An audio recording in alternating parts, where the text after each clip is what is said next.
Pernahkah Anda memperhatikan bahwa orang Kristen cenderung bersikap ekstrim dalam menerapkan Perjanjian Lama untuk kehidupan modern? Dalam ekstrim yang satu, sebagian orang percaya berpikir bahwa kita perlu bertindak persis seperti umat Allah dalam Perjanjian Lama. Dalam ekstrim lainnya, sebagian orang percaya berpikir bahwa kita harus begitu saja melupakan perintah Allah kepada umatnya tentang apa yang harus mereka lakukan pada zaman Perjanjian Lama.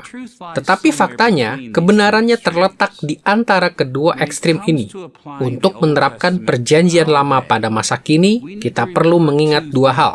Kita tidak pernah boleh kembali ke masa lalu, tetapi kita tidak pernah boleh melupakan masa lalu. Ini adalah pelajaran ke-8 dalam seri kita, Ia Memberi Kita Alkitab, Fondasi Penafsiran. Dan kami telah memberi judul, Penerapan Modern dan Periode Sejarah dalam Perjanjian Lama.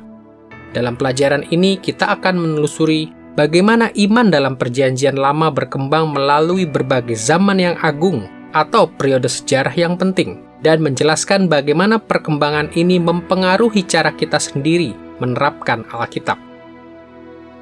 Dalam pelajaran sebelumnya, kita melihat bahwa para pendengar pertama Alkitab berbeda dengan penerima kontemporer, paling tidak di dalam 3 hal. Para penerima asli itu hidup dalam periode sejarah yang berbeda dengan kita. Kebudayaan mereka berbeda dengan kita, dan mereka adalah jenis orang yang berbeda dengan kita. Meskipun ketiga perbedaan ini memiliki saling keterkaitan yang tidak terhingga, dalam pelajaran ini kita akan memfokuskan perhatian kita pada periode-periode sejarah dalam Perjanjian Lama dan bagaimana semuanya itu mempengaruhi penerapan untuk masa kini. Kita akan menelusuri asosiasi antara penerapan modern dengan periode sejarah dalam Perjanjian Lama dengan 2 cara. Pertama, kita akan melihat pembagian periode sejarah dalam Perjanjian Lama, dan kedua, kita akan mempelajari perkembangan periode sejarah yang diwakili oleh pembagian ini. Marilah kita mulai dengan pembagian periode sejarah dalam Perjanjian Lama. Perjanjian Lama melaporkan banyak perubahan teologis yang terjadi di sepanjang sejarah. Perubahan teologis terjadi setiap kali Allah mengubah tuntutannya mengenai konsep, kelakuan, dan emosi umatnya. Dan ketika perubahannya cukup besar, maka hal itu menjadi dasar bagi kita untuk mengenali pembagian periode sejarah. Orang Kristen telah menggambarkan perubahan ini dengan banyak cara. Tetapi, satu ilustrasi yang umum dan bermanfaat membandingkan teologi Perjanjian Lama dengan pohon yang sedang bertumbuh. Sebuah pohon yang sehat mengalami banyak perubahan di dalam pertumbuhannya, dari benih yang kecil menjadi pohon dewasa. Tetapi pertumbuhan pohon di sebagian besar wilayah di dunia berkaitan dengan siklus cuaca tahunan. Pohon cenderung lebih lambat berubah di musim yang lebih dingin dan lebih cepat berubah di musim yang lebih hangat. Pertumbuhan teologi Perjanjian Lama bersifat musiman juga. Terkadang perubahannya relatif sedikit, tetapi terkadang perubahannya dramatis dan mencapai tahap kedewasaan yang baru. Tahap-tahap kedewasaan ini sesuai dengan pembagian periode sejarah dalam Perjanjian Lama. Setiap periode sejarah adalah periode waktu yang dicirikan oleh transisi yang substansial dan bertahan lama dalam teologi Perjanjian Lama. Kita akan membahas pembagian periode sejarah Perjanjian Lama dalam 3 langkah berikut. Pertama, kita akan mengakui keragaman di dalam cara para ahli membagi sejarah yang dicatat dalam Alkitab. Kedua, kita akan memaparkan garis besar periode sejarah yang bermanfaat yang dipakai oleh banyak tradisi Kristen. Dan ketiga, kita akan menunjukkan beberapa implikasi dari garis besar ini bagi penerapan modern Alkitab. Marilah kita mulai dengan berbagai cara untuk membagi sejarah Perjanjian Lama. Tidaklah mengherankan bahwa para teolog telah menemukan berbagai cara untuk membagi sejarah yang dicatat dalam Perjanjian Lama. Di satu sisi, waktu tidak berlalu dalam periode-periode yang terbagi secara tajam. Jadi, transisi di antara beberapa periode sejarah umumnya terjadi secara bertahap, dan periode-periode sejarah itu sendiri sering bertumpang tindih. Di sisi lain, pembagian yang dibuat oleh para teolog bergantung pada kriteria yang mereka pakai. Coba pikirkan bagaimana hal ini terjadi dalam sains. Arkeolog cenderung membagi sejarah menurut perkembangan dalam metalurgi. Jadi mereka berbicara tentang zaman tembaga mula-mula, pertengahan, dan akhir. Serta zaman besi mula-mula, pertengahan, dan akhir. Sosiolog cenderung menekankan perkembangan politik. Jadi mereka berbicara tentang periode suku, zaman nasional mula-mula, zaman kerajaan, periode pembuangan, dan periode pasca pembuangan. Sama halnya, para teolog jelas-jelas cenderung menggunakan kriteria teologis untuk menggambarkan periode-periode sejarah tersebut. Tetapi mereka tidak selalu menyepakati pembagiannya, karena teologi dalam Perjanjian Lama berkembang dengan cara yang berbeda dan pada waktu yang berbeda. Ketika sebuah pohon mengalami proses pertumbuhan, bagian-bagiannya tidak tumbuh pada saat yang sama atau dengan kecepatan yang sama. Terkadang penyakit dapat benar-benar menghambat pertumbuhan dari cabang yang satu, sementara cabang lainnya terus bertumbuh. Kulit pada batang pohon mungkin tumbuh agak lambat dan secara tidak ketara. Dan ranting-ranting serta daunnya yang mungil itu mungkin justru tumbuh lebih cepat. Demikian halnya, beberapa bagian dalam teologi Perjanjian Lama maju secara lambat. Yang lainnya maju dengan kecepatan sedang. Dan yang lainnya berubah dengan sangat cepat. Dan banyak dari bagian-bagian ini yang bertumbuh pada saat yang berbeda. Jika setiap aspek dalam iman Israel telah berubah dengan kecepatan yang sama dan pada saat yang sama, akan lebih mudah bagi para penafsir untuk menyepakati pembagiannya. Tetapi, kenyataannya, para teolog telah membagi sejarah Perjanjian Lama dengan beragam cara.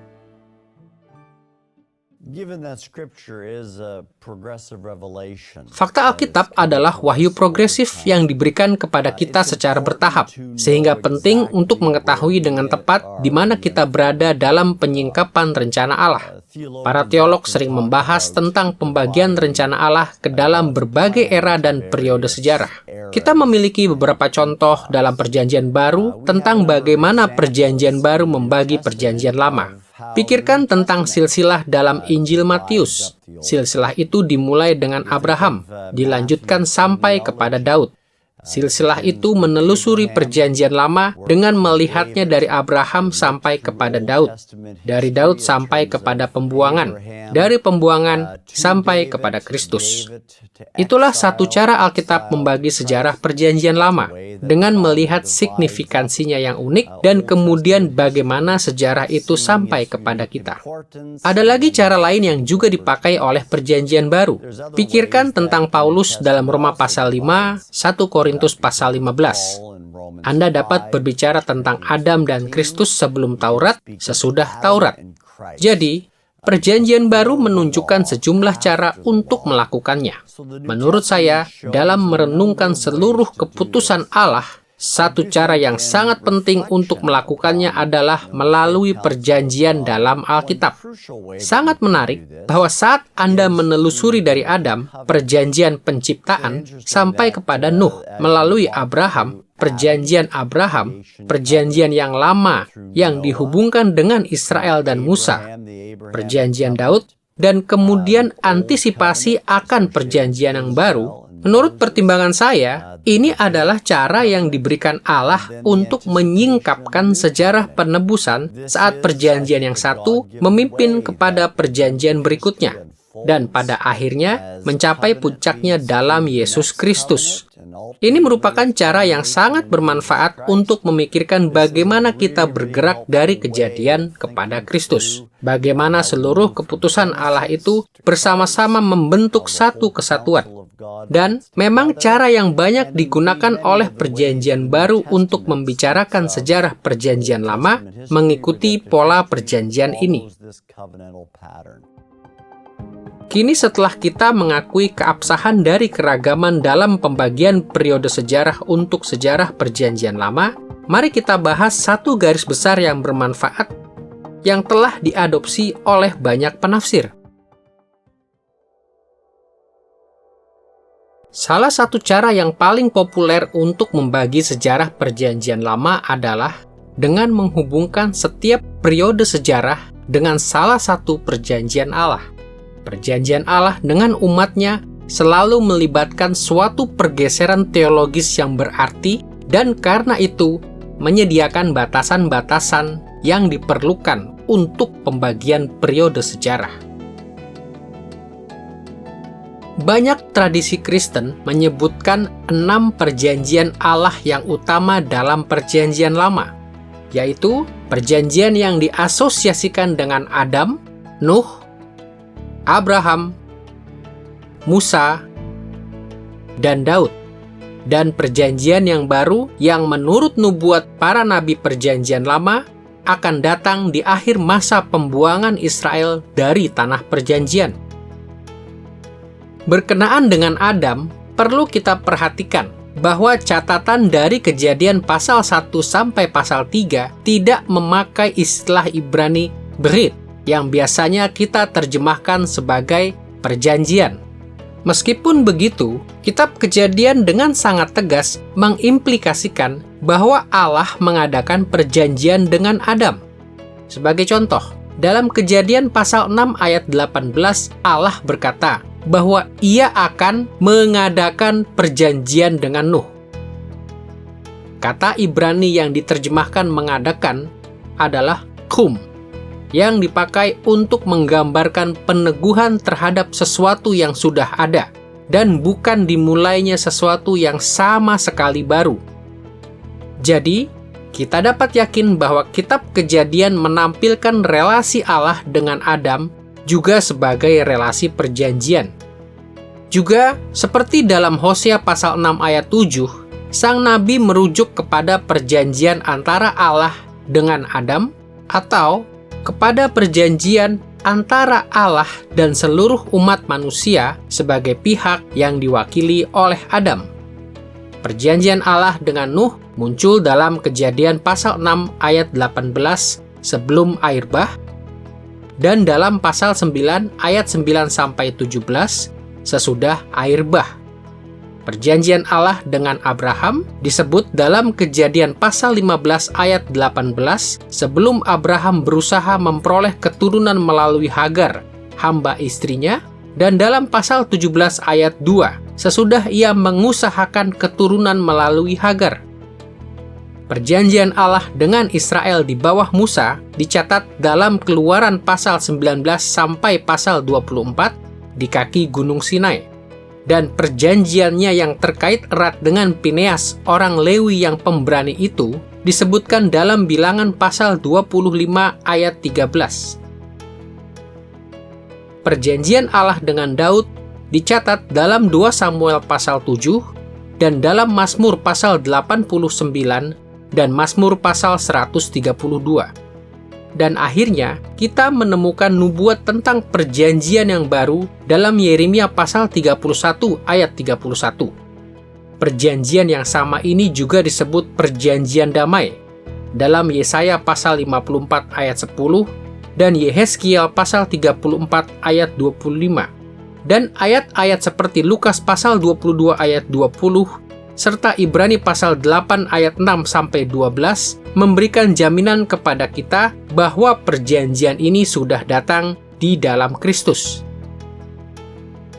Berbagai perjanjian ini mewakili saat-saat ketika Allah bertindak dengan kuasanya yang besar di dalam sejarah dan memperkenalkan penekanan teologis yang bertahan lama.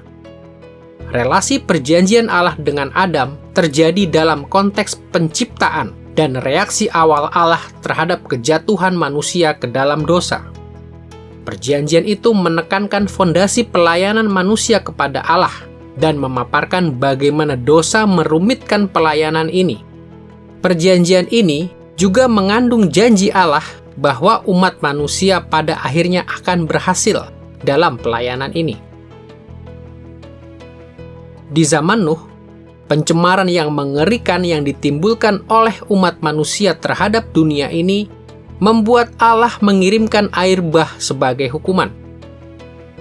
Tidak heran, perjanjian dengan Nuh menekankan janji Allah untuk memelihara stabilitas alam dengan tujuan memberikan waktu dan kesempatan kepada orang berdosa untuk menahan dosa mereka dan melaksanakan pelayanan mereka yang semula kepada Allah. Di zaman Abraham, Allah memilih bangsa Israel sebagai umat yang akan memimpin umat manusia untuk melayani Allah. Jadi perjanjian dengan Abraham berorientasi pada pemilihan Israel. Periode sejarah perjanjian ini menekankan kebutuhan Israel untuk beriman kepada janji Allah dan untuk tetap setia kepadanya. Allah mengadakan perjanjian melalui Musa sesudah ia membebaskan bangsa Israel dari perbudakan di Mesir dan memimpin perjalanan mereka ke tanah perjanjian. Tidak heran, perjanjian ini berorientasi pada kodifikasi hukum nasional Musa yang menjadi pedoman bagi bangsa Israel di dalam kemajuan langkah mereka untuk melayani Allah. Di zaman Daud, Allah mengangkat Daud sebagai raja atas Israel. Perjanjiannya dengan Daud mengukuhkan keluarga Daud sebagai dinasti kerajaan permanen yang akan memimpin perluasan kerajaan Israel. Perluasan ini adalah aspek penting dalam pelayanan Israel kepada Allah.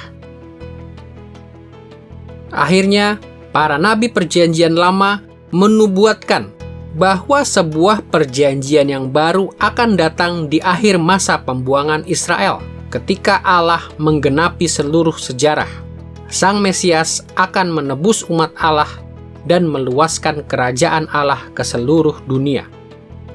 Masing-masing perjanjian Allah memperlihatkan cara yang berbeda yang dipakai Allah untuk berelasi dengan manusia, dan masing-masing menyediakan prinsip-prinsip yang baru yang harus diikuti oleh umatnya yang setia ketika mereka melayani Dia.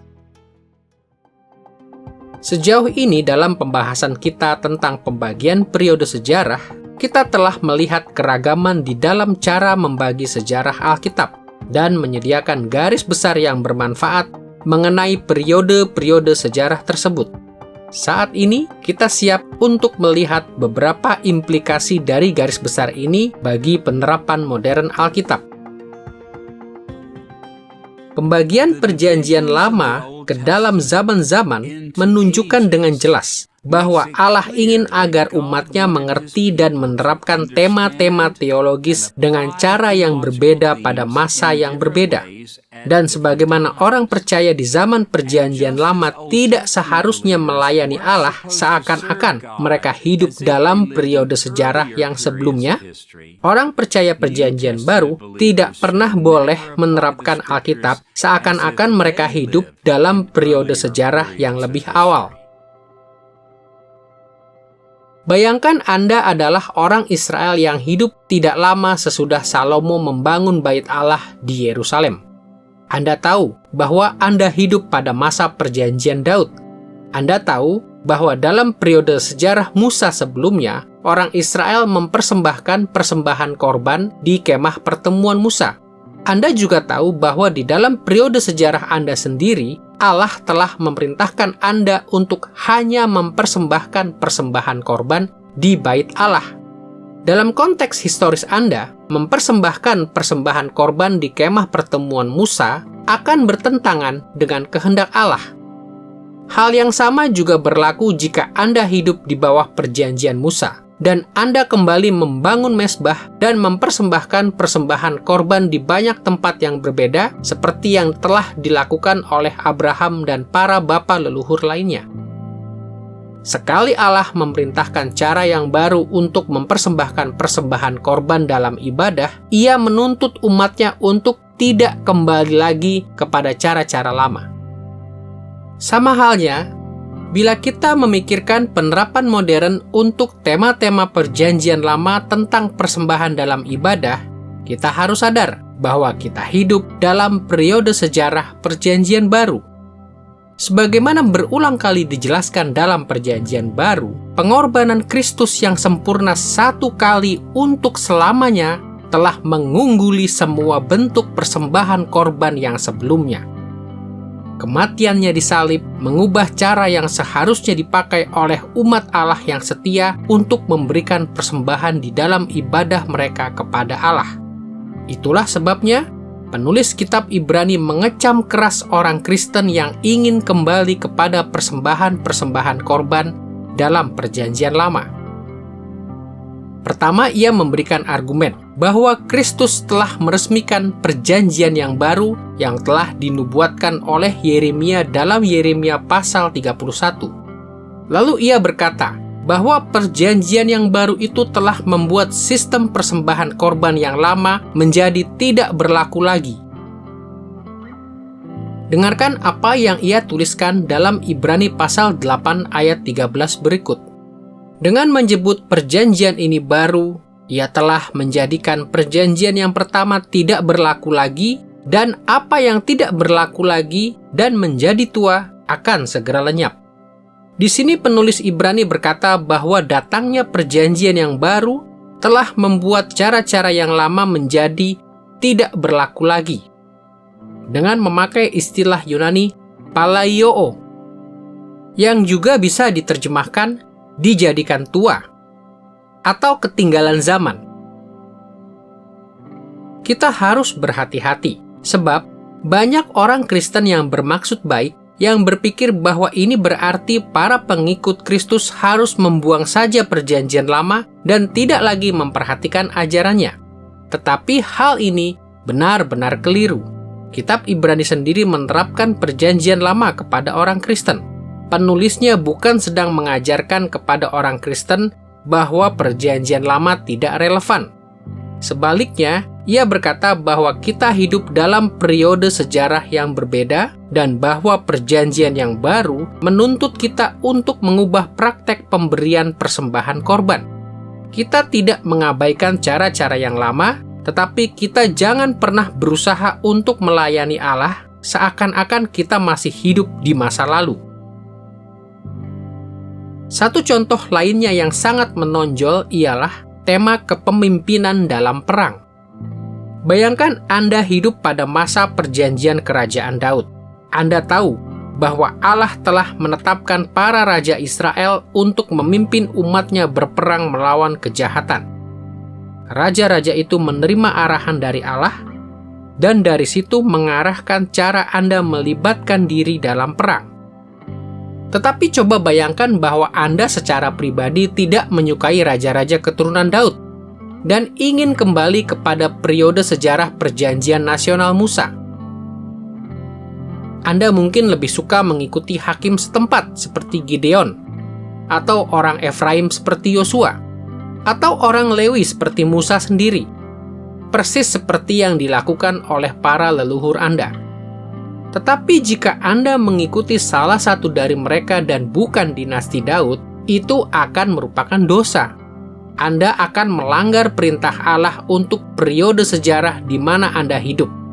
Anda akan melakukan kesalahan yang sama jika Anda hidup di zaman Musa, tetapi lebih suka mengikuti sang bapa leluhur seperti yang dilakukan oleh umat Allah di dalam perjanjian Abraham.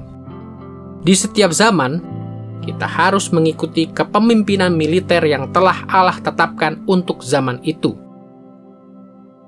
Dan hal itu mencakup orang Kristen modern. Sebagai umat yang hidup di bawah perjanjian yang baru, kita mengikuti Yesus, anak Daud yang agung. Ia adalah raja yang ditetapkan Allah, dan Allah memberinya hak eksklusif untuk memimpin umatnya untuk berperang melawan kuasa-kuasa jahat. Tetapi, bagaimana kita melakukannya? Apa strategi kita yang sekarang di dalam peperangan?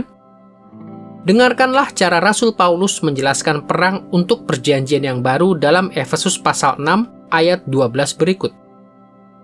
Perjuangan kita bukanlah melawan darah dan daging, tetapi melawan pemerintah-pemerintah, melawan penguasa-penguasa, melawan penghulu-penghulu dunia yang gelap ini, melawan roh-roh jahat di udara. Ini adalah strategi yang sangat berbeda dengan periode-periode sejarah yang sebelumnya ketika para pemimpin seperti Musa dan Daud memimpin umat Allah dalam peperangan jasmani melawan darah dan daging. Tetap saja ada peperangan rohani, tetapi para pemimpin ini tidak mengepalai bala tentara spiritual Allah. Secara kontras, Yesus tidak memimpin gereja ke dalam peperangan secara jasmani, tetapi ia memang memimpin kita di dalam peperangan rohani. Dan kita melawan kehendak Allah jika kita mengabaikan pergeseran strategis ini. The New Testament mainly sees Perjanjian Baru terutama melihat pertempuran dan peperangan dalam Perjanjian Lama sebagai bagian dari pertempuran skala besar antara Allah dengan iblis dan antara umat Allah dengan iblis yang berusaha merusak rencana Allah. Jadi hal ini juga berlaku untuk orang Kristen pada masa kini yang dengan cara yang sama merupakan bagian dari pertempuran yang sama. Jika Anda memikirkan Efesus pasal 6, bahwa perjuangan yang sesungguhnya adalah melawan kuasa-kuasa jahat dari iblis, dan bahwa orang Kristen harus mengenakan seluruh perlengkapan senjata Allah agar dapat berdiri teguh dalam pertempuran ini.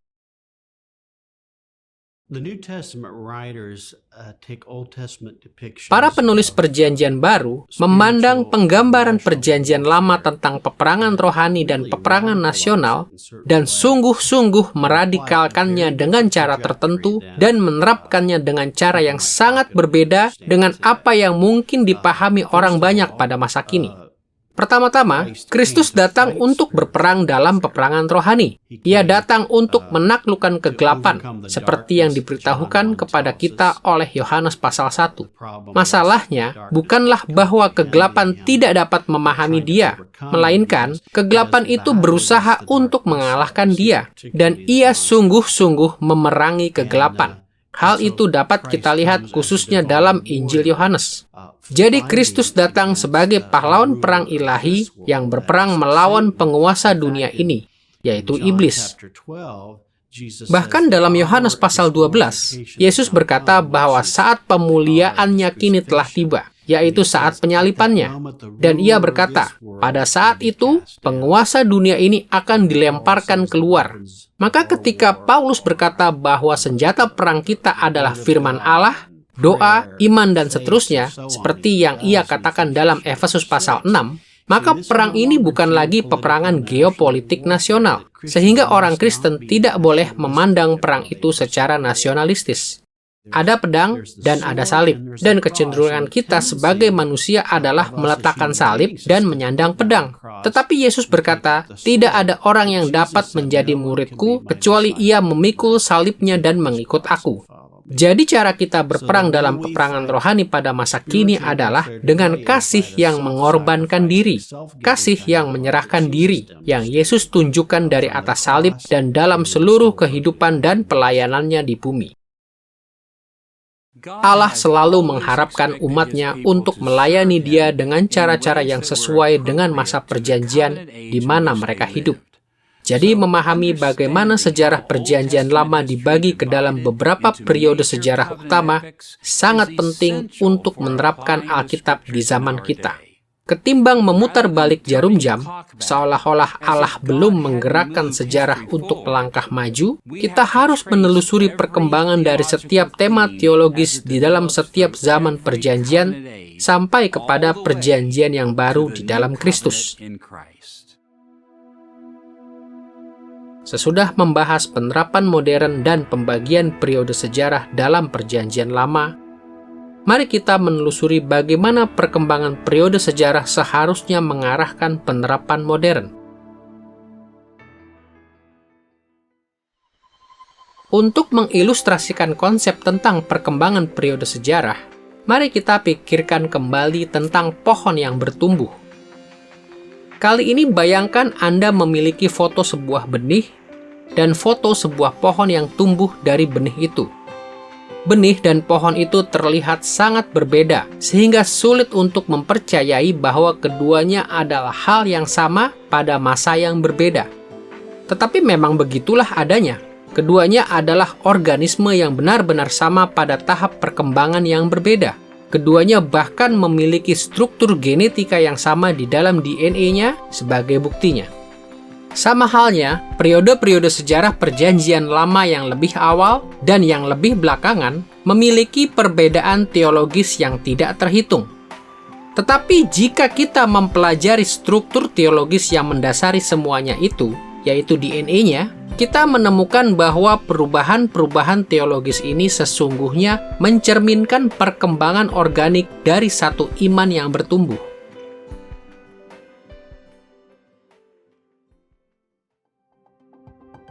Kita akan menjelajahi perkembangan periode sejarah Perjanjian Lama dalam 4 bagian. Pertama, kita akan melihat bahwa 2 tokoh utama di balik perkembangan ini tetap konsisten di sepanjang sejarah Alkitab.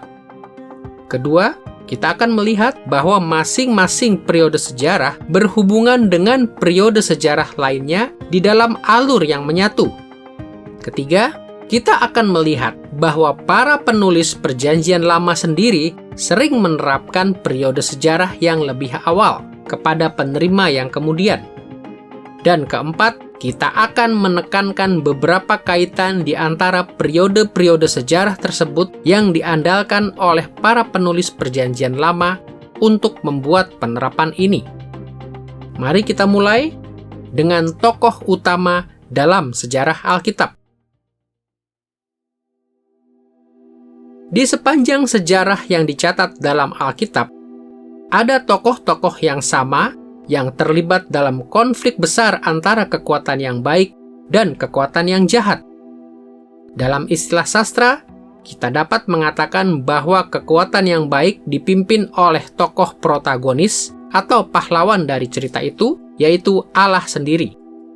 Dan kekuatan yang jahat dipimpin oleh tokoh antagonis atau penjahat, makhluk yang sangat jahat, yaitu iblis, yang berusaha menghalangi Allah untuk mencapai sasarannya.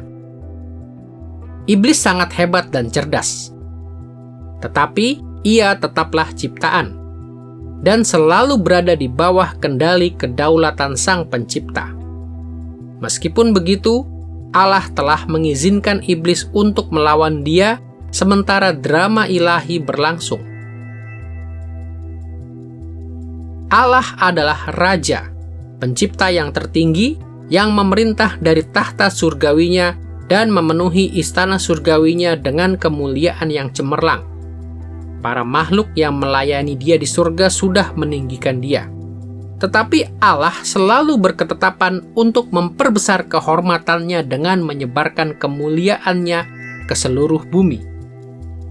Untuk mencapai sasaran ini, Allah merencanakan untuk meluaskan kerajaannya ke bumi agar bumi menjadi seperti surga.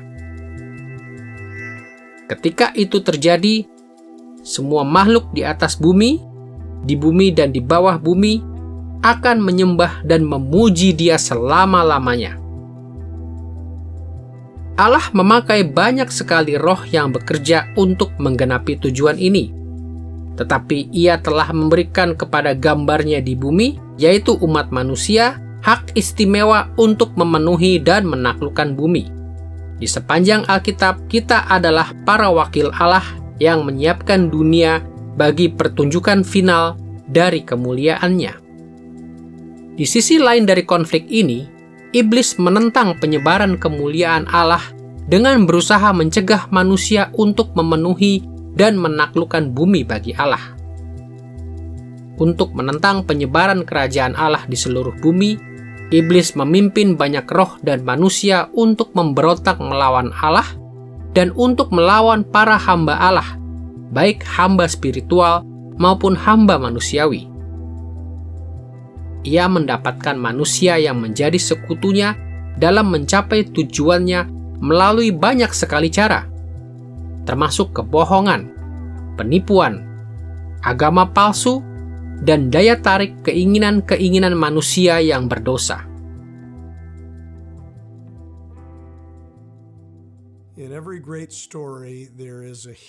Dalam setiap kisah yang agung, ada seorang pahlawan dan ada seorang yang menentang pahlawan itu. Ada si protagonis yang merupakan tokoh utama cerita dan si antagonis untuk melawan tokoh utama itu. Dan Alkitab adalah kisah teragung yang mengatasi segala kisah. Maka tidak heran jika sementara Anda membaca seluruh Perjanjian Lama, ada peperangan antara Allah dan Mesias yang dijanjikannya dengan iblis yang sedang berusaha dengan segala cara untuk menghalangi kedatangan Sang Mesias.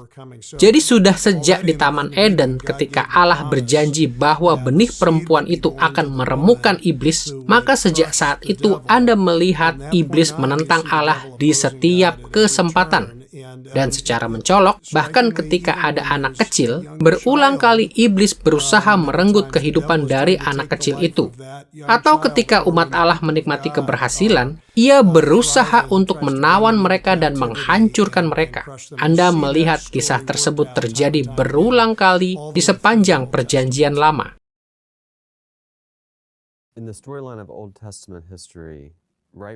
Dalam alur kisah sejarah Perjanjian Lama, sejak permulaan Allah adalah tokoh protagonis dan iblis tokoh antagonis. Anda melihatnya sejak semula di taman itu, karena iblislah yang datang dan mencobai Adam dan Hawa. Tetapi ia mencobai mereka untuk melawan Allah. Dan tentunya sesudah kejatuhan, kita menemukan penjelasan tentang pergulatan yang terus berlangsung yang akan terjadi di dalam seluruh bagian selanjutnya dari Perjanjian Lama, dan tentunya sampai kepada Perjanjian Baru, yaitu antara keturunan dari ular itu dan keturunan dari Hawa, perempuan itu. Tentu saja hal ini akhirnya mencapai puncaknya, penggenapannya, dalam Kristus yang menjadikan iblis sebagai tontonan umum dan mengalahkannya satu kali untuk selamanya.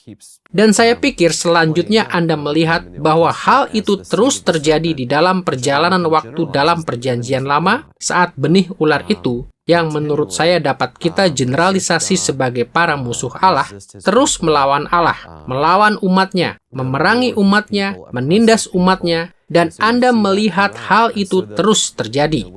Jadi ketika Anda melihat orang Israel ditindas dan terlibat dalam pertempuran dengan bangsa Filistin, sebagai satu contoh, maka yang terjadi bukan sekedar peperangan antara orang Israel dengan bangsa Filistin.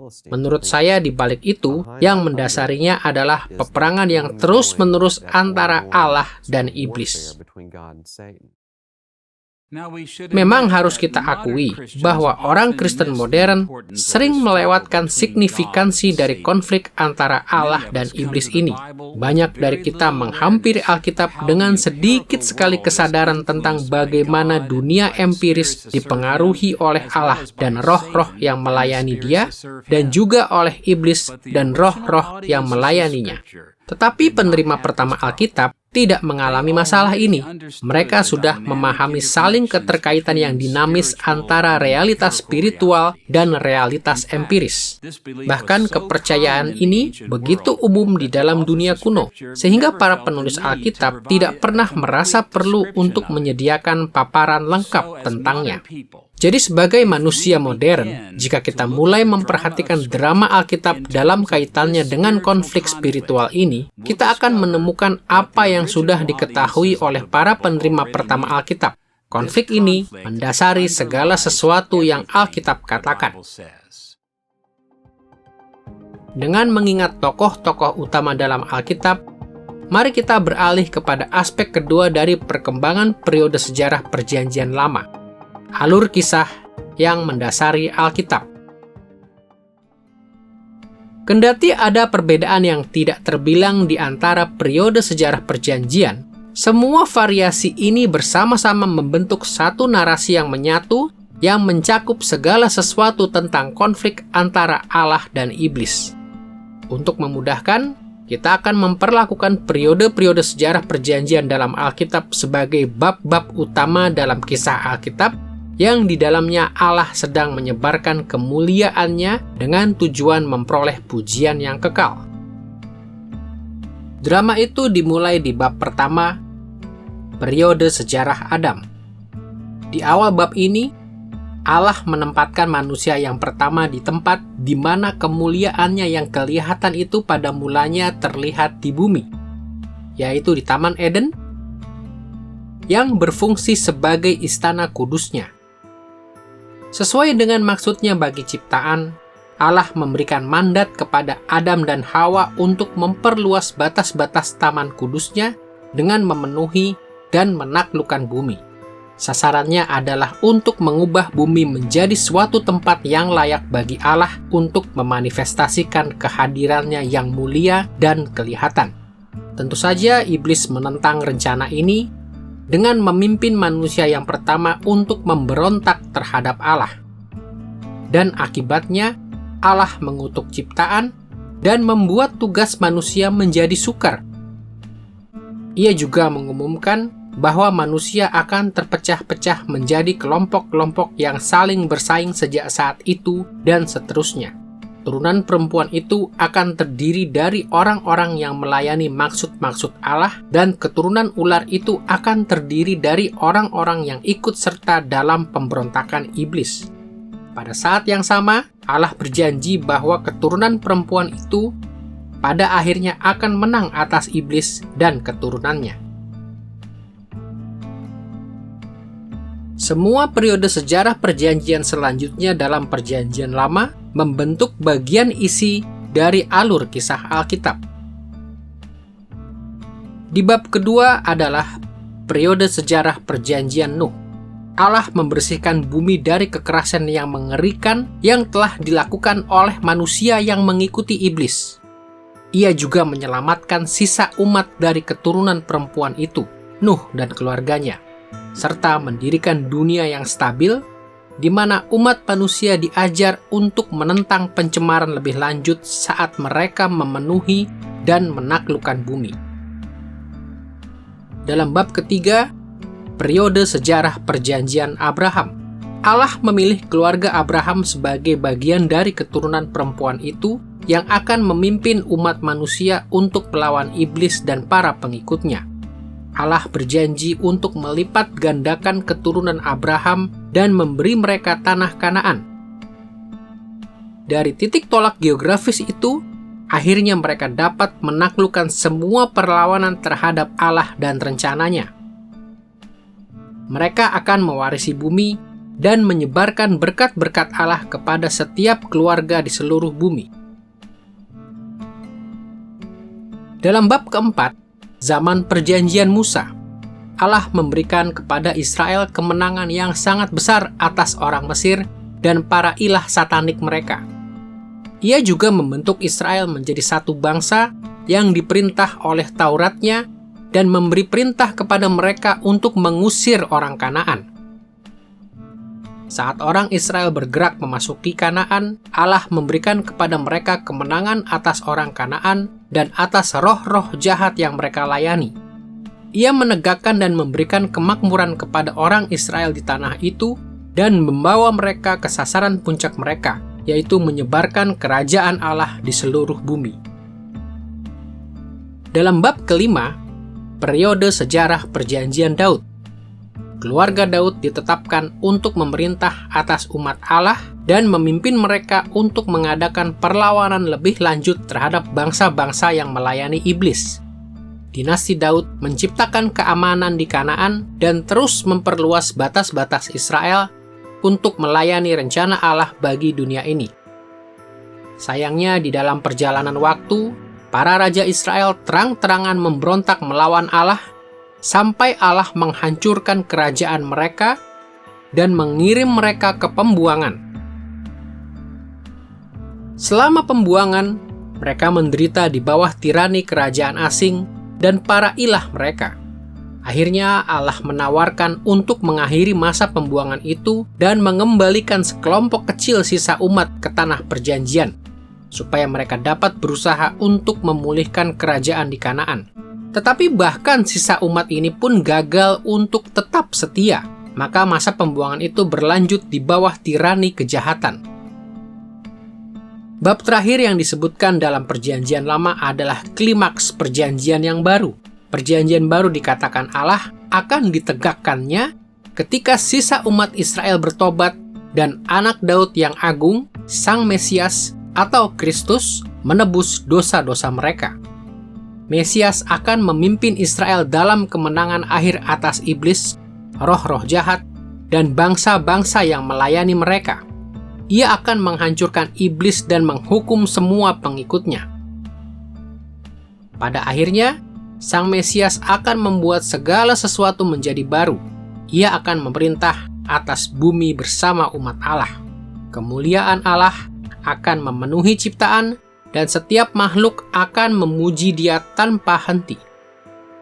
Ringkasan kisah Alkitab ini memperlihatkan kepada kita bahwa kendati ada perbedaan di antara periode-periode sejarah perjanjian dalam Perjanjian Lama, periode-periode sejarah ini tersusun secara berurutan bagaikan bab-bab dalam narasi yang panjang. Bukannya saling bertentangan, saling menyingkirkan, atau bahkan saling menyepelekan, setiap tahapan di dalam sejarah ini berkontribusi secara kumulatif bagi perkembangan alur kisah Alkitab yang menyatu.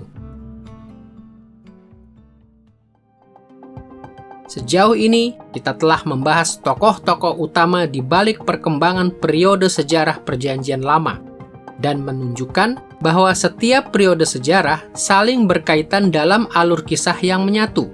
Kini kita siap untuk melihat bahwa para penulis Perjanjian Lama sering menerapkan periode sejarah yang lebih awal kepada penerima atau pendengar yang kemudian. Ingatlah bahwa di awal pelajaran ini, kami merangkumkan penerapan Perjanjian Lama dengan mengatakan, jangan pernah kembali ke masa lalu, tetapi jangan pernah melupakan masa lalu. Kita tidak hidup di masa lalu, dan karena itu kita tidak pernah boleh berpikir, berkelakuan, atau merasa seolah-olah kita hidup di masa yang dulu. Tetapi, kita adalah bagian dari kisah yang mencakup masa lalu, dan para penulis Perjanjian Lama tahu benar akan hal ini. Mereka menyadari bahwa satu-satunya Allah yang sejati itu telah mewahyukan dirinya melalui satu agama yang sejati di dalam perjalanan waktu. Dan ini berarti bahwa hal-hal yang telah Allah katakan dan lakukan di masa lalu akan terus menjadi pedoman bagi umatnya di sepanjang masa. Berdasarkan hal ini, para penulis Perjanjian Lama secara teratur mengambil apa yang telah mereka pelajari dari masa lalu dan menerapkannya untuk zaman mereka sendiri. Cobalah untuk memahaminya demikian. Ada 6 periode sejarah utama yang disebutkan dalam Perjanjian Lama, tetapi semua informasi yang kita miliki tentang ketiga periode sejarah yang paling awal, periode Adam, Nuh, dan Abraham, berasal dari kitab-kitab dalam Alkitab yang ditulis pada periode sejarah sesudahnya, yaitu periode Musa, Daud, dan Perjanjian yang baru. Kita akan membahas 2 unsur umum yang dicantumkan oleh para penulis Perjanjian Lama di dalam tulisan mereka yang menyatakan pengertian mereka tentang perkembangan periode sejarah. Pertama, kita akan melihat bahwa para penulis Perjanjian Lama menulis tentang masa lalu. Dan kedua, kita akan melihat bahwa mereka menulis untuk masa sekarang. Artinya, mereka menulis untuk para pendengar yang hidup di zaman mereka sendiri, yaitu masa sekarang bagi mereka. Pertama, mari kita lihat dahulu fakta bahwa para penulis Perjanjian Lama menulis tentang masa lalu. Semua kitab Perjanjian Lama secara eksplisit terutama membahas masa lalu. Perhatikanlah Pentateuch, kitab Kejadian, Keluaran, Imamat, Bilangan, dan Ulangan. Musa menulis semua kitab ini selama periode sejarah perjanjiannya. Tetapi dalam kitab Kejadian, ia melaporkan peristiwa-peristiwa yang telah terjadi jauh sebelumnya di masa lalu, selama periode sejarah perjanjian Adam, Nuh, dan Abraham. Dalam kitab Keluaran, Imamat, Bilangan dan Ulangan, ia tidak mundur sejauh itu di dalam sejarah. Tetapi bahkan di situ pun, ia berfokus pada peristiwa-peristiwa yang terjadi sebelum kitab-kitab itu ditulis. Seluruh kitab lainnya dalam Perjanjian Lama ditulis di dalam periode sejarah Perjanjian Daud, dan kitab-kitab ini juga membawa pembaca mereka ke masa lalu. Misalnya, kitab Ayub kemungkinan besar ditulis pada periode kerajaan di dalam periode sejarah Daud. Tetapi kitab ini melaporkan peristiwa-peristiwa yang telah terjadi dalam periode sejarah Abraham, lama sebelum periode kerajaan. Kitab Yosua, Hakim-Hakim, dan Rut ditulis pada masa Perjanjian Daud, tetapi melaporkan peristiwa-peristiwa yang telah terjadi menjelang akhir periode sejarah Musa sebelum Daud menjadi raja. Kitab Samuel, Raja-Raja, Tawarikh, Ezra, Nehemia, dan Esther berusaha mengarahkan pembaca mereka kepada peristiwa-peristiwa yang baru terjadi di masa lalu. Hal ini juga berlaku untuk kitab-kitab para nabi Perjanjian Lama, Yesaya sampai Maleakhi. Para nabi pertama-tama melayani melalui ucapan dan tindakan kenabian, dan baru kemudian mencatat pelayanan mereka demi memperluas pendengar kontemporer mereka. Jadi kitab-kitab mereka sebagian besar merupakan catatan tertulis dari tindakan dan ucapan kenabian yang semuanya sudah pernah disampaikan. Dengan cara yang hampir sama, Amsal, Kidung Agung, dan Pengkhotbah juga merupakan perenungan teologis tentang masa lalu yang belum lama berlalu.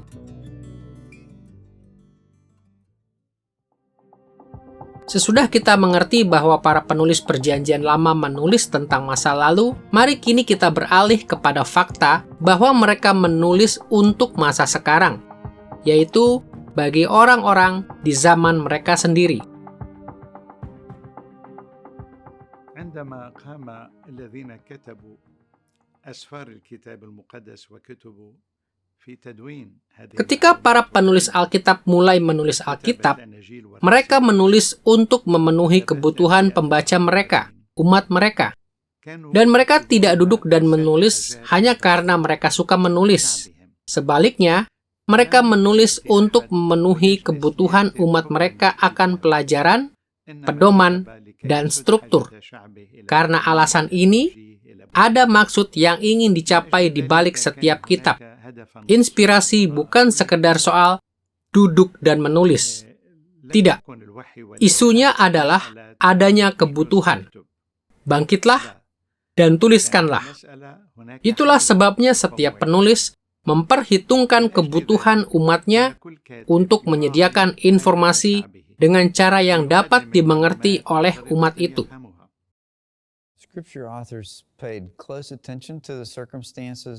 Para penulis Alkitab sangat memperhatikan keadaan dari penerima yang mereka tuju.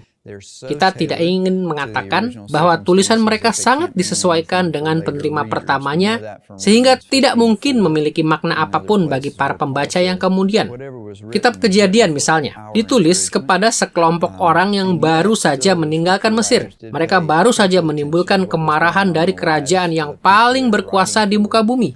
Mereka sedang bersiap-siap untuk pergi ke negeri di mana mereka akan memerangi bangsa-bangsa lain.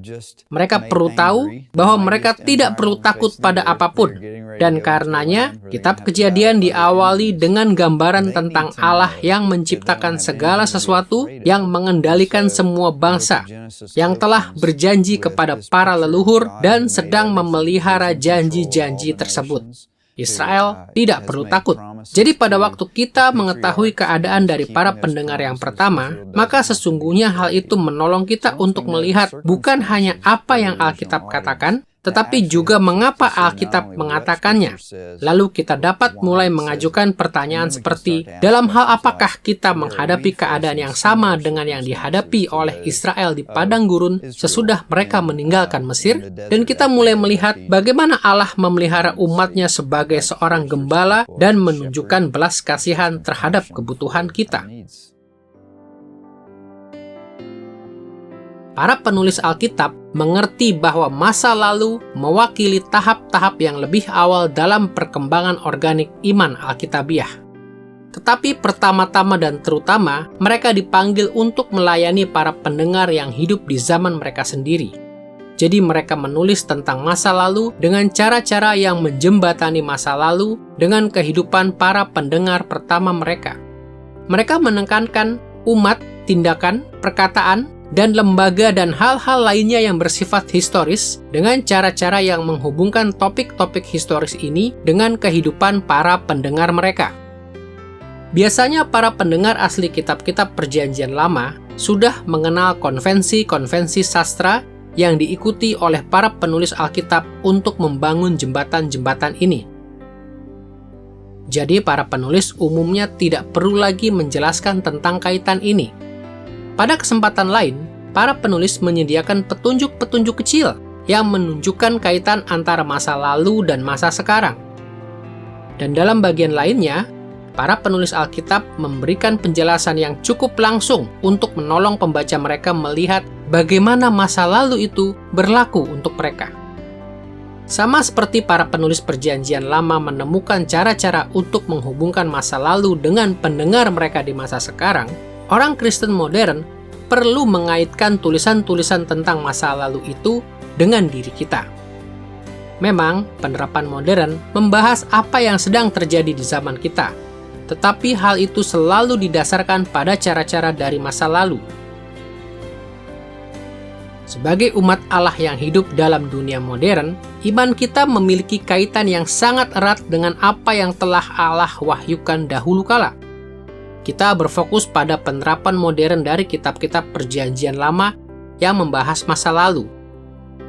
Dan bahkan ketika kita menerapkan kitab-kitab Perjanjian Baru, kita masih menatap ke masa lalu. Beberapa kitab seperti Wahyu agak berfokus kepada masa depan. Tetapi, bahkan kitab Wahyu pun adalah catatan tentang penglihatan-penglihatan yang oleh Yohanes sebagai penulisnya diterapkan kepada pendengar aslinya di masa lalu.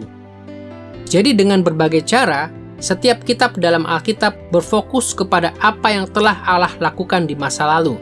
Maka untuk menerapkan kitab-kitab itu dalam dunia modern, kita harus berkonsentrasi pada masa lalu juga.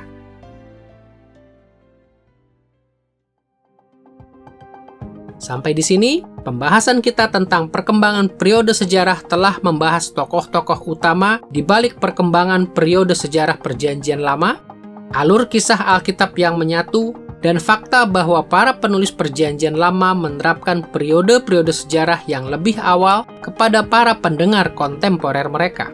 Jadi kini kita siap berfokus kepada jenis-jenis kaitan antara masa lalu dan masa kini yang disimpulkan oleh para penulis Alkitab.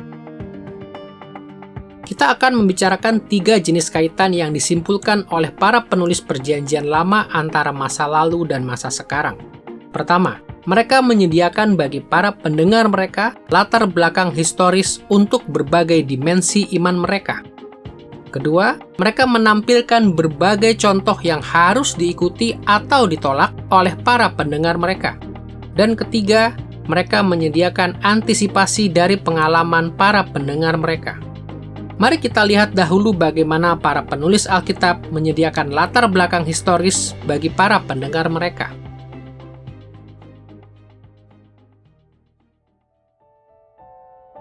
Para penulis Perjanjian Lama paling sering menunjukkan relevansi dari masa lalu dengan menjelaskan latar belakang atau asal-usul dari pengalaman masa kini dari para pendengar mereka yang mula-mula. Misalnya, sesudah Musa memaparkan pernikahan Adam dan Hawa, ia menghentikan sejenak narasinya untuk menghubungkan peristiwa ini secara langsung dengan para pendengarnya. Dengarlah perkataan Musa dalam Kejadian pasal 2 ayat 24 berikut. Sebab itu seorang laki-laki akan meninggalkan ayahnya dan ibunya dan bersatu dengan istrinya, sehingga keduanya menjadi satu daging. Dalam ayat ini, Musa menjelaskan bagaimana satu fitur dari periode sejarah Perjanjian Adam itu relevan bagi para pendengar dalam periode sejarah Musa. Secara spesifik, pernikahan Adam dan Hawa menciptakan ketetapan yang permanen untuk pernikahan yang terus berlaku sampai pada zaman Musa. Sekali kita melihat bahwa Musa memakai peristiwa ini sebagai latar belakang untuk pendengar aslinya, kita dapat menghubungkannya dengan diri kita dengan cara yang sama. Pernikahan Adam dan Hawa adalah latar belakang dari pernikahan dalam Israel kuno dan juga merupakan latar belakang dari pernikahan di zaman kita. Pada kesempatan lain, para penulis Alkitab memakai latar belakang dengan cara yang menyatakan penerimaan atau penolakan Allah terhadap para tokoh historis. Misalnya, kitab Rut tidak menemukan kesalahan dalam Rut, Naomi, atau Boas, dan memperlihatkan bahwa mereka menerima penerimaan penuh dari Allah. Kita menemukan alasannya di akhir kitab itu. Dengarkanlah silsilah yang menutup kitab Rut dalam Rut pasal 4 ayat 21-22 berikut. Salmon memperanakan Boas, Boas memperanakan Obed, Obed memperanakan Isai, dan Isai memperanakan Daud. Silsilah ini memperlihatkan bahwa Boas adalah kakek buyut langsung dari Raja Daud. Bagian penutup ini menghubungkan peristiwa-peristiwa dalam periode sejarah Musa dengan zaman pendengar aslinya yang hidup pada masa perjanjian Daud. Mungkin sekali legitimasi kedudukan Daud sebagai raja telah dipertanyakan, karena ia adalah keturunan Rut, orang Moab. Tetapi kisah Rut memperlihatkan bahwa kehadiran Rut di Israel menjadi contoh dalam segala hal, dan bahwa Allah sepenuhnya berkenan kepadanya. Dengan cara ini, kitab Rut menyediakan latar belakang yang meneguhkan kembali pemilihan Daud sebagai Raja Israel. Dan sekali lagi, dalam penerapan modern, kita memiliki kesempatan untuk meluaskan jembatan yang telah dibangun oleh penulis Rut untuk pendengar aslinya. Sebagaimana penerimaan Allah terhadap Rut memperlihatkan legitimasi dari dinasti Daud di zaman Daud, hal itu juga menyediakan latar belakang yang mengesahkan kedudukan dari Yesus, pewaris Daud yang paling agung sebagai raja di zaman kita. Di samping menyediakan latar belakang, kaitan antara masa lalu dan masa sekarang yang disimpulkan oleh penulis juga menampilkan contoh-contoh yang harus ditiru atau ditolak oleh pendengar asli mereka.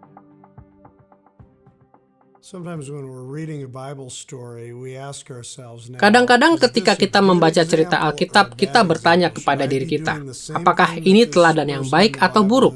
Dan jawaban untuk pertanyaan itu mungkin berbeda untuk masing-masing bagian Alkitab. Tetapi ada satu prinsip yang sangat penting yang berlaku untuk banyak cerita Alkitab. Dan prinsip itu saya sebut sebagai peraturan tentang hasilnya, yaitu melihat akhir ceritanya dan melihat apa yang terjadi pada orang tersebut.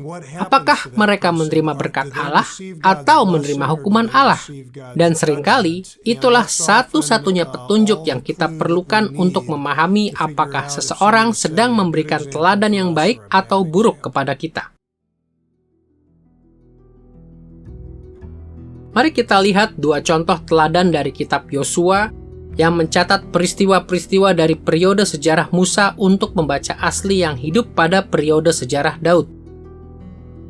Penulis kitab Yosua menyediakan contoh positif tentang kinerja Israel dalam perang melawan Yeriko dalam Yosua pasal 2 sampai pasal 6. Dan contoh negatif tentang kinerja mereka dalam perang melawan Ai dalam Yosua pasal 7. Dalam catatan yang panjang mengenai perang Yeriko, tidak ada petunjuk bahwa Yosua, para mata-matanya atau tentara Israel melakukan sesuatu yang bertentangan dengan kehendak Allah. Mereka menyatakan pengabdian penuh mereka kepada Allah dengan mentaati perintah tentang sunat di tempat yang berjarak beberapa mil dari Yeriko, yaitu di Gilgal. dan mengikuti orang Lewi dan para imam saat mereka berbaris mengelilingi kota itu sambil bernyanyi, bersorak, dan meniup sangkakala, persis seperti yang telah Allah perintahkan. Jadi penulis Yosua menyimpulkan kisah Yeriko dengan kata-kata positif ini dalam Yosua pasal 6 ayat 27. Tuhan menyertai Yosua, dan terdengarlah kabar tentang dia di seluruh negeri itu. Tetapi dengarkanlah bagaimana catatan tentang perang melawan Ai dimulai dalam Yosua pasal 7 ayat 1 berikut. Tetapi orang Israel berubah setia dengan mengambil barang-barang yang dikhususkan itu.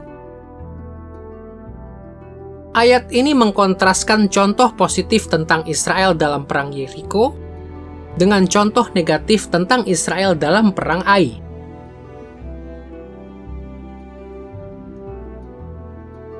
Ketika Israel pertama kali menyerang kota kecil Ai, pasukan Israel yang besar dikalahkan karena Akan, seorang Israel, telah mencuri harta benda dari Yeriko dalam pemberontakan melawan perintah Allah, bahwa semua harta rampasan perang harus dipersembahkan kepadanya. Yosua dan Israel tidak berhasil mengalahkan Ai sampai mereka terlebih dahulu menghadapi konfrontasi dari Allah, bertobat dari dosa mereka, dan menjatuhkan hukuman yang sangat berat kepada Akan dan keluarganya. Kontras di antara perang Yeriko dan perang Ai memberikan kepada para pembaca kitab Yosua baik contoh yang positif yang harus diikuti maupun contoh negatif yang harus ditolak. Dengan mengamati contoh-contoh ini, pembaca asli dalam periode sejarah Daud seharusnya belajar tentang bagaimana mereka harus mengikuti raja-raja mereka sendiri di dalam perang. Tentu saja sebagai pengikut Kristus, kita tidak lagi melancarkan perang jasmani seperti yang dilakukan oleh Yosua. Karena perjanjian baru hanya memanggil kita kepada peperangan rohani. Namun tetap saja, di dalam penerapan modern, kita meluaskan jembatan berupa contoh yang positif dan negatif ini untuk mempelajari cara-cara yang tepat untuk terlibat dalam peperangan rohani. Secara sederhana, kita harus mengabdi kepada Allah seperti Yosua di Yeriko, dan kita tidak boleh mengabaikan perintahnya seperti yang dilakukan oleh Akan di Ai. Tentu saja, ada banyak sekali detail yang berkaitan dengan penerapan modern yang sangat luas ini. Tetapi kaitan yang disimpulkan oleh penulis Yosua bagi para penerima pertamanya dapat diperluas dengan cara-cara yang menolong kita untuk menentukan detail-detail tersebut bagi situasi kita sendiri.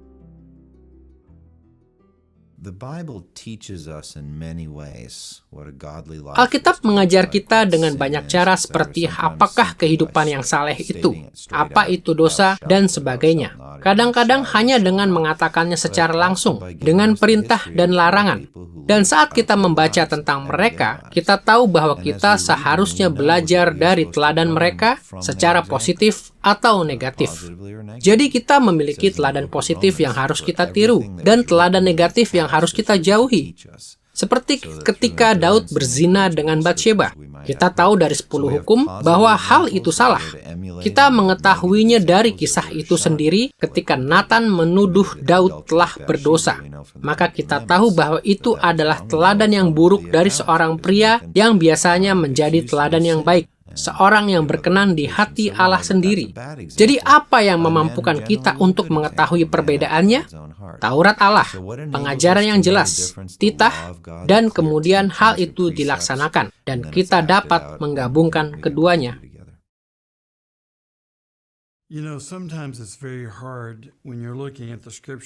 Anda tahu, kadang-kadang ketika kita membaca Alkitab, sulit sekali untuk memutuskan apakah satu tokoh pribadi atau kehidupannya adalah sesuatu yang harus kita tiru.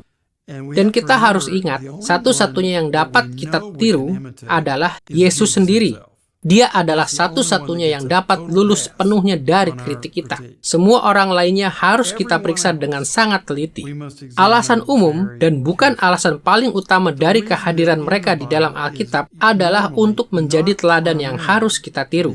Tapi ketika kita sedang berusaha untuk memutuskan kapan kita memperoleh pelajaran tentang kehidupan yang harus ditiru dan kapan kita tidak seharusnya menirunya, Anda harus melihat konteksnya. Apa yang dikatakan tentang tindakan-tindakan itu.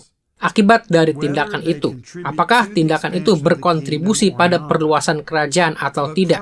Tetapi terutama lihatlah prinsip-prinsip moral yang ada di dalam Alkitab dan nilailah berdasarkan hal itu. Dan semua menjadi sasaran cemoohan kecuali Yesus.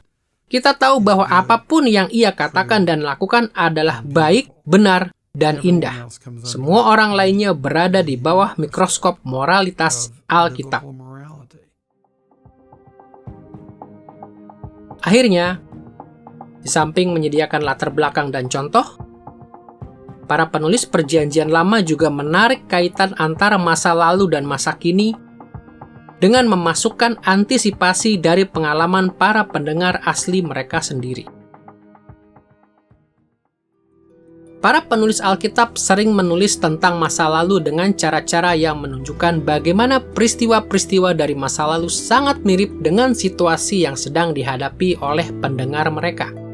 Jembatan-jembatan semacam ini mirip dengan perangkat sastra yang disebut bayangan. Di dalam bayangan, penulis menyajikan detail-detail yang lebih awal dari satu kisah dengan cara-cara yang mengantisipasi detail-detail yang kemudian. Dan para penulis Alkitab kadang-kadang menulis tentang masa lalu dengan maksud yang sama. Mereka menulis tentang peristiwa-peristiwa di masa lalu dengan cara-cara yang mengantisipasi pengalaman para pembaca mereka.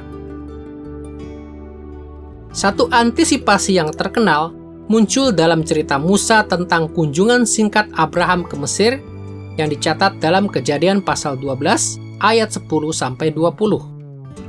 Tentu saja, Musa menceritakan kebenaran tentang apa yang terjadi dalam periode sejarah Abraham. Tetapi ia menjelaskan kisah itu dengan cara-cara yang menolong para pendengar aslinya untuk mengenali banyak paralel antara Abraham dengan diri mereka.